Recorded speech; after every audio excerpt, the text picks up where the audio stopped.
One finds love not by being loved, but by loving. We can never know love if we try to draw others to ourselves, nor can we find it by centering our love in them. For love is infinite, it is never ours to create. We can only channel it from its source in infinity to all whom we meet. The more we forget ourselves in giving to others, the better we can understand what love really is. And the more we love as channels for God's love, the more we can understand that His is the one love in all the universe. Let us now affirm, can repeat after me. I will love others as extension of my own self as I love others as extensions of my own self, and of the love I feel from God. and of the love I feel from God. I will love others as extension of my own self I will love others as extensions of my own self, and of the love I feel from God. and of the love I feel from God. Let us affirm now a little softer. I will love others as extensions of my own self I love others as extensions and of the love I feel from God. Let's now whisper it softly. I will love others as extensions of my own self and of the love I feel from God. Now let us continue to gaze at the point between the eyebrows and mentally send these vibrations of words to that point. I will love others as extension of my own self and of the love I feel from God. I will love others as extension of my own self and of the love I feel from God. Let's now pray. O Infinite One, make me a channel for Thy love. Through me, reach out to sow seeds of love in barren hearts everywhere. Continue to pray mentally. O Infinite One, make me a channel for Thy love. Through me, reach out to sow seeds of love in barren hearts everywhere. Let's sit in silence for a few more moments. Allow these words to get deeper within our being. Feel the presence of these great masters as their unconditional love is always with us. And the more we channel their love, the more we feel that there is only one love which is coming from Him alone.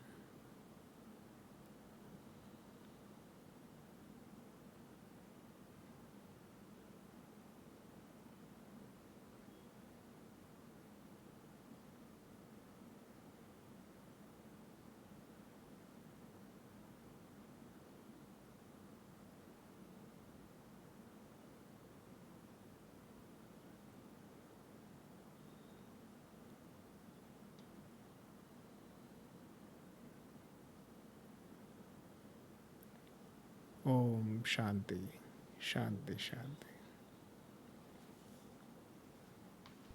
Good evening, friends. Today's topic is very, very interesting. Week 15, Resurrection for Every Soul. Truth is one and eternal. Realize oneness with it in your deathless self within. The following commentary is based on the teachings of Paramhansa Yogananda. In the Gospel of St. John, chapter 20, we read the inspiring account of Jesus' resurrection. The first day of the week cometh Mary Magdalene early, when it was yet dark, unto the sepulchre, and seeth the stone taken away from the sepulchre.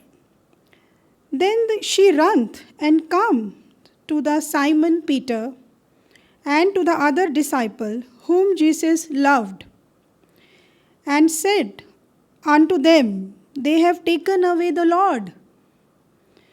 Then the same day at evening, being the first day of the week, when the doors were shut, where the disciples were assembled for the fear of the Jews, came Jesus, stood in their midst, and said unto them, Peace be unto you.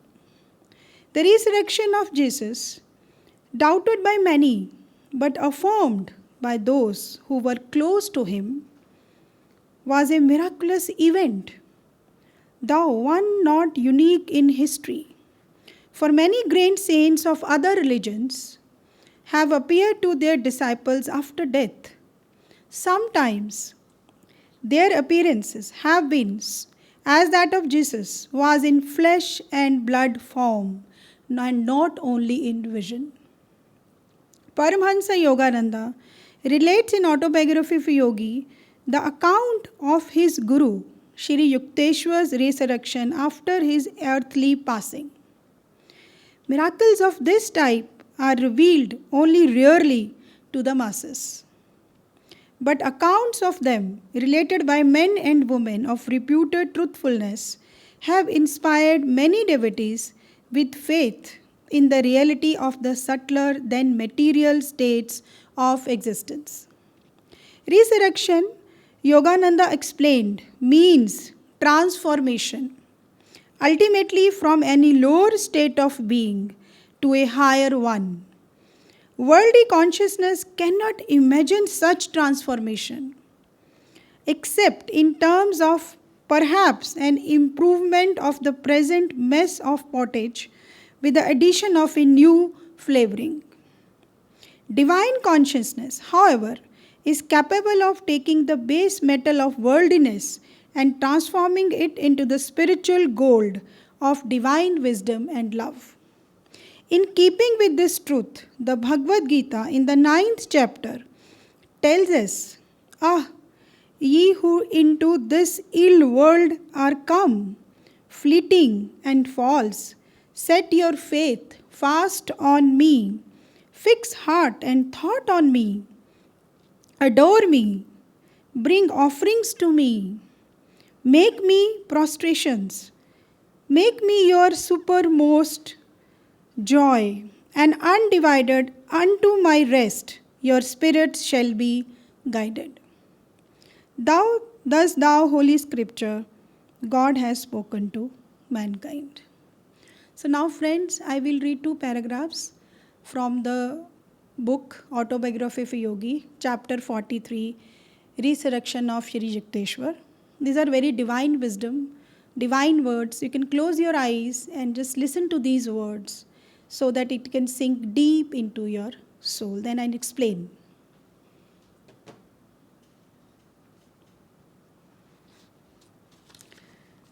So in this chapter, Shri Yukteswar ji, he came in fact to Paramhansa Yogananda to master in flesh and blood form.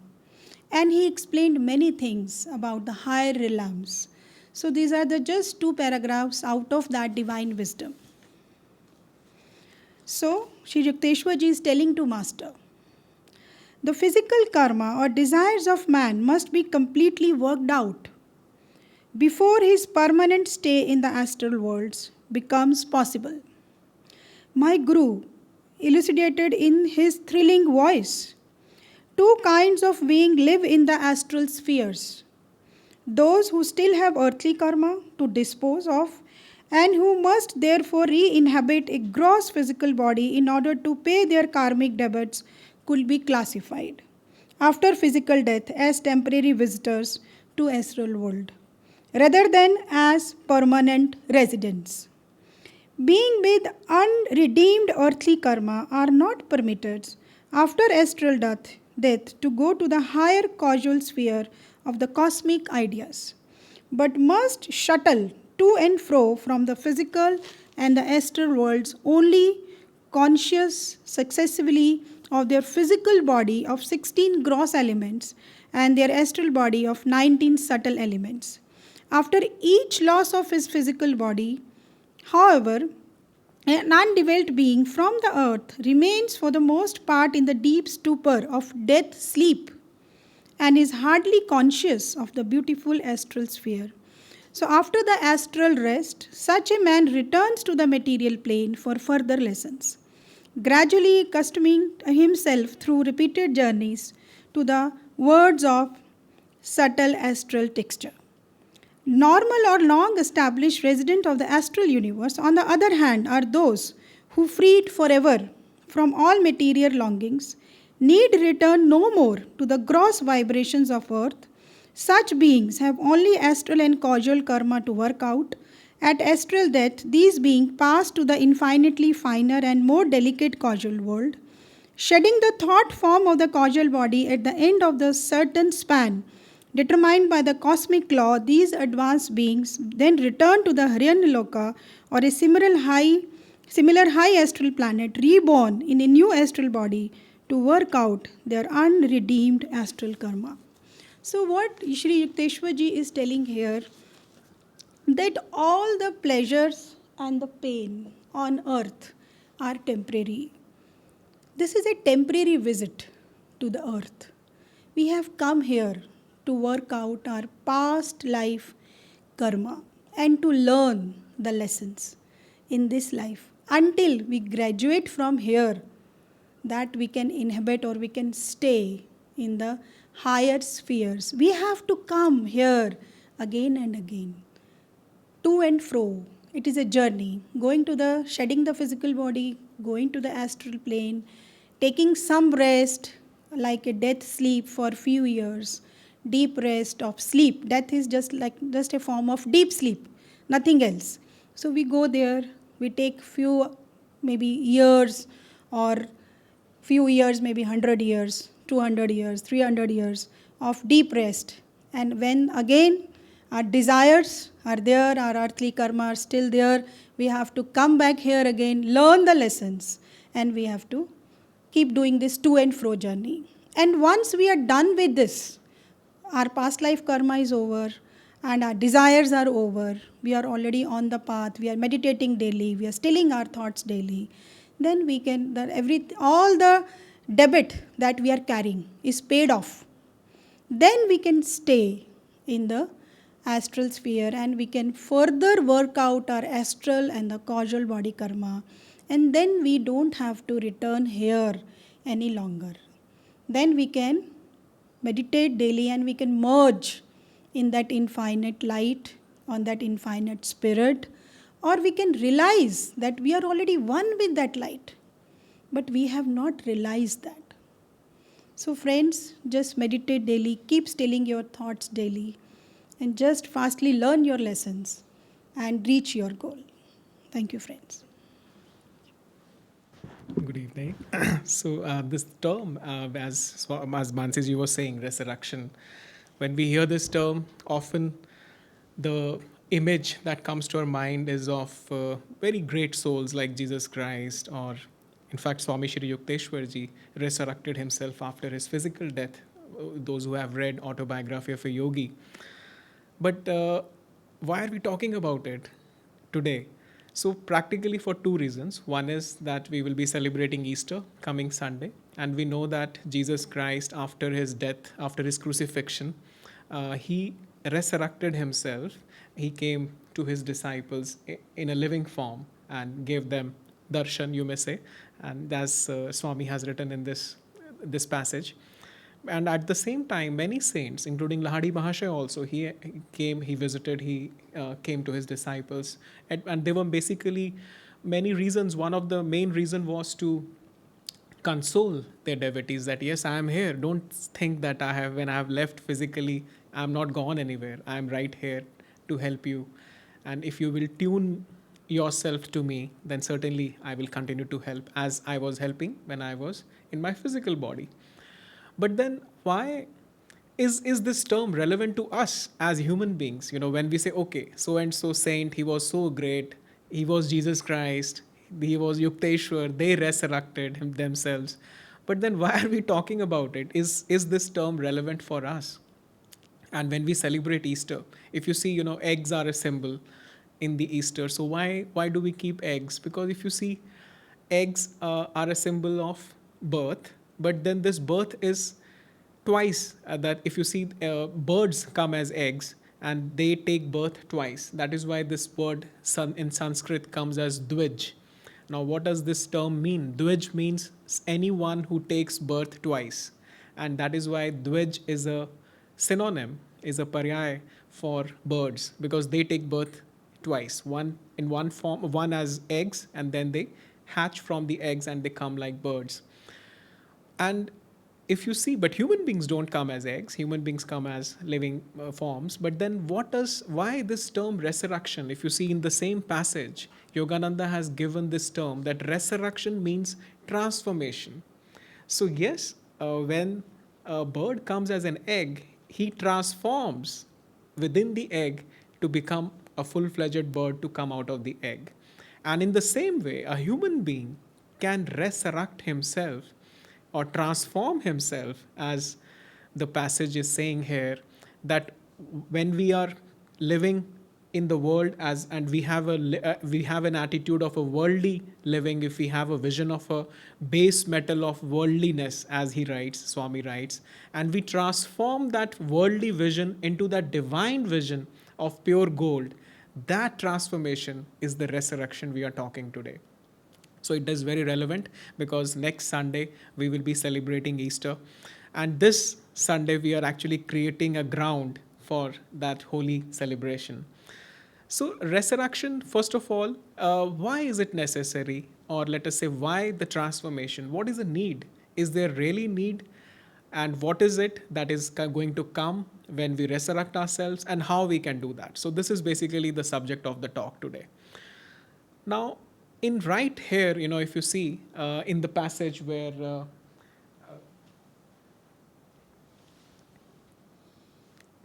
Swami writes in this passage, in right in the Bhagavad Gita itself, that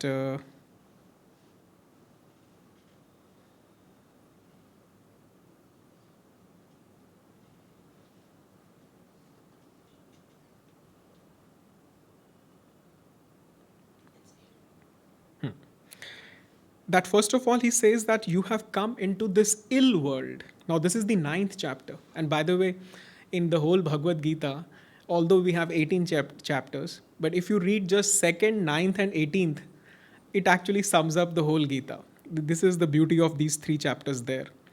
And although in the 2nd chapter, Krishna actually gave everything to Arjuna, there was nothing left. But because Arjuna had a lot of questions, he kept on asking him, so he had to continue talking.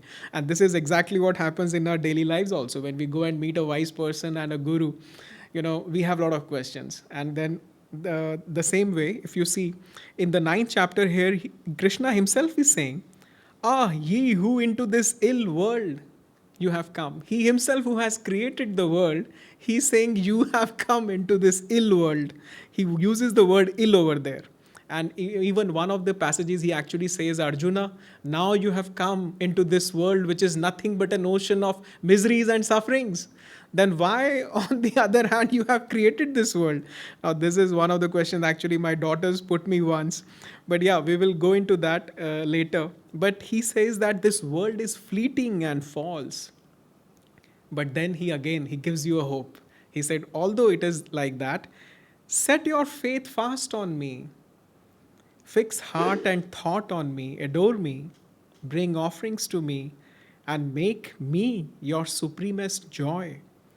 And then I will guide you how to sail through this world. So this is a beautiful promise that he's saying. And so why resurrection, as we are saying? Why is the need for this transformation? Because if you see, sooner or later, all of us will realize that this world is a bundle of ocean of miseries and sufferings only. It is just a matter of time. And Swami Kriyananda used to often say that this is a dream that we are dreaming, and you can continue to dream if you want to, but very quickly, in fact, although it is not that quick, because Yogananda said we millions of lives we continue to live. And then he says a point comes when there is this anguishing monotony that we realize. Every day I go to office and I see, oh, this is exactly the same thing I'm doing, 9 to 5, 9 to 5, and I'm doing the same work almost. But where is it going? And if you see this 9 to 5 work, it is the same sunrise, same sunset. And Yogananda is saying millions of lives we spent like this between those two events of the day, you may say, sunrise to sunset and sunset to sunrise. And then we hardly, but after a point, we realize that Swami Shivananda used to say that haven't you got tired of duality? Haven't, because pleasure and pain, or praise and blame, or health and sickness, or death and life, if you see those dualities, they continue to play. And Shivananda used to remind his disciples that haven't you got tired? And this is exactly, many of us have actually started feeling that tiredness, that okay, how long it is going to continue, or is this all that life has to give me, or is there something more? Can I aspire for something more than this mundane existence of you know the 9 to 5, or sunset to sunrise life? And that is the point when you start questioning, then this hope comes in the devotee's heart, that yes, God is there, he can guide me, he can sail through me, and that will bring the transformation. So first of all, the need for the transformation. You will not go to a class unless you will feel the need. So that hunger has to come first, which comes only not it should not come actually by suffering alone, but most of the time Yogananda said that thirst comes because of suffering. When we feel pain, when we feel agony in our lives, when we feel disappointments, and those things are happening repeatedly, then these things, they start coming. Maybe you feel humiliation, maybe you feel insult, you felt ignored at different points. So these things, if you see, are nothing but duality. So if you got praise at one point, be ready that you will be receiving blame for one thing or the other. Or if you got lot of respect from at some point of time, stay ready, you may get disrespect or it may be just round the corner, because this is how duality will play. And that is why Shivananda used to remind that, my children, are you not getting tired of this duality? When will you wake up? So if you see, the need comes first. Why resurrection? Why transformation? So once we have felt the need, the second step comes, okay, what will I get? That's the question often children ask. Okay, you are talking about that. Let me read the table of 2 or 5, but what will I get? Now you may tell the boy that okay, you will get good marks in your mathematics. That is why you are studying. But then what will you get after transformation? If you see, the transformation first of all will give us this realization that we are not a physical body. We have come into this physical world and taken birth in a physical body, but we are not a physical body, and all our sufferings are because we consider ourselves as body. Because if you see, death also comes to the body, sickness also comes to the body. Or even if, let us say, we talk of subtler psychological pains of, let us say, humiliation or disrespect or blame, or all these things come to the body and mind. But then what does transformation will give you? Now there is a beautiful passage which came to me recently. These are the words of Yogananda, which says that he's actually coaxing us that, free mind from body with a keen edged knife of stillness. This is what he says. Now we are going into the what part, that what will we get once we will free from when we will resurrect ourselves. So he says free mind from body. And how can you free mind from body? He says the more you go into the stillness, you will realize that you are not the body. And that is why he uses this word, keen edged knife of stillness, because that is how we can cut the cords of bodily cords. Then he says, cut loose your consciousness from the body. Use it no more as an excuse to accept limitations. Turn away your consciousness from the binding body post. Switch on your light in all lives. Feel that you are the one life that shines in all creation. That is why he was reminding everybody to read the poem Samadhi.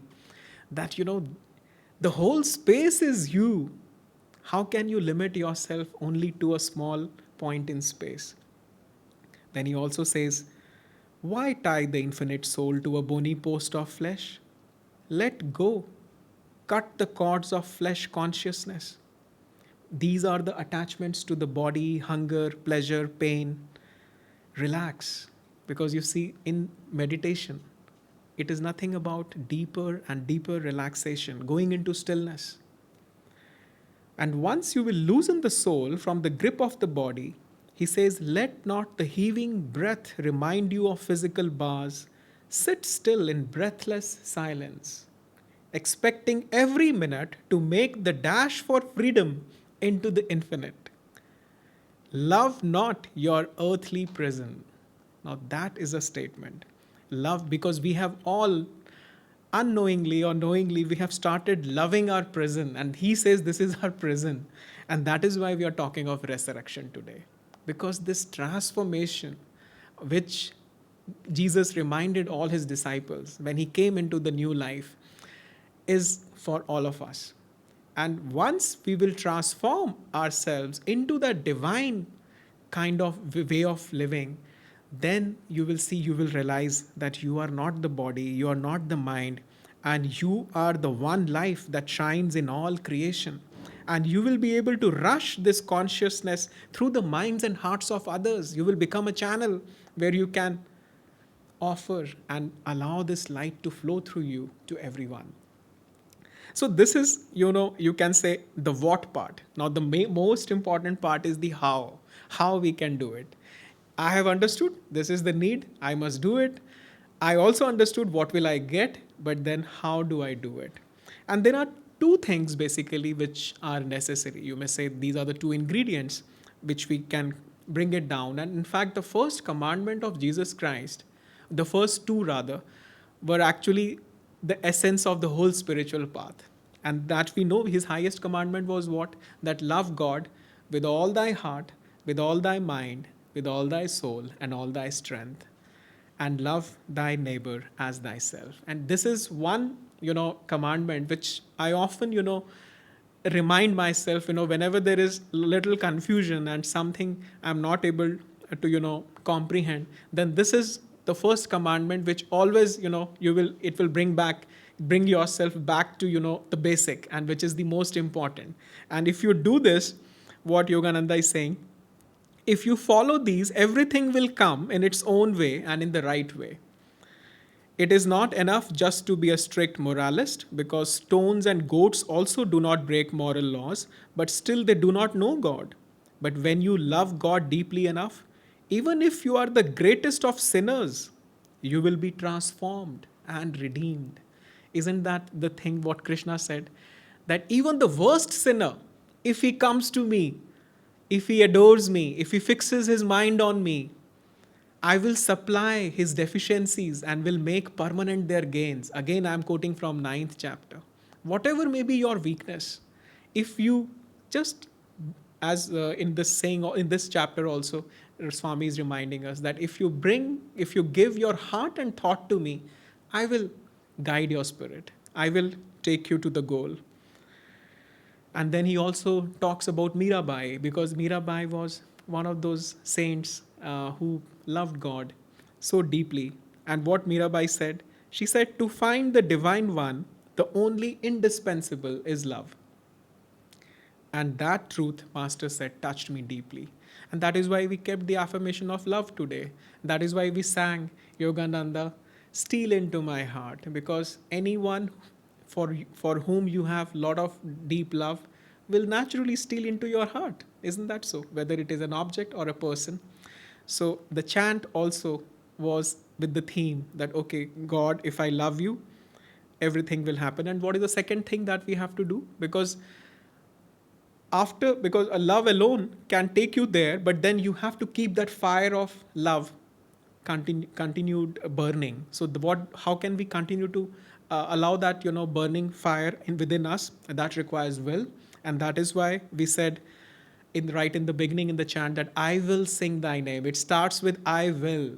And that is why in Kriya also we say, and we promise to the Acharya and also give commitment to ourselves that I will. And that is why this will and devotion will take us to the goal, will bring us resurrection, will bring us transformation. And just a word about the will, what Master is saying here, because will has to be developed step by step, and it has to be a very dynamic will. The greatest will should be used to meditate, Yogananda says here. The Lord wants us to discover our divine will and use it to find Him. Develop this God seeking dynamic will. It is not profound words that will give you emancipation, but our own efforts through meditation. So, if you see this holy season of Easter, which is the theme where we are talking of resurrection, is not only for the great saints, it is for us too. And this resurrection is nothing but Yogananda is saying is transformation. And if in your heart and if you're in your daily life, you are seeing that, okay, disappointments are coming again and again, then be grateful, because these are the reminders. When Yogananda, when almost everybody said this is a dream. And when do we wake up from a dream? When we dream, how do we wake up? Mostly when we wake up when something painful or something, if it is a nightmare, you suddenly wake up and you realize, oh, thank God, it was a dream. Otherwise, we never wake up. If it is a, good dream, you continue to dream and maybe you will never wake up. But the moment you feel somebody, as if many times, and when I was a child, I used to dream as if I was falling from a cliff. And the moment, I used to, thank God, I'm sleeping on the bed, I'm not falling. And, but that is how you wake up. And if this is also a dream, which it is, because all the great saints have said this is a dream, and thank God it is a dream. And if it is becoming painful for you, if it is becoming disappointing for you, then be grateful, because that is the reminder to wake up. And when you wake up, you go into the second phase of your life, which is the transformation to become a Dvija. That is why Brahmins are also called Dvij. That is their Paryayavachi, and that is their synonym. So why we call Brahmins Dvij? Because they also have taken that transformation in their life. When do you become a Brahmin? When you love God unconditionally, you become a Brahmin.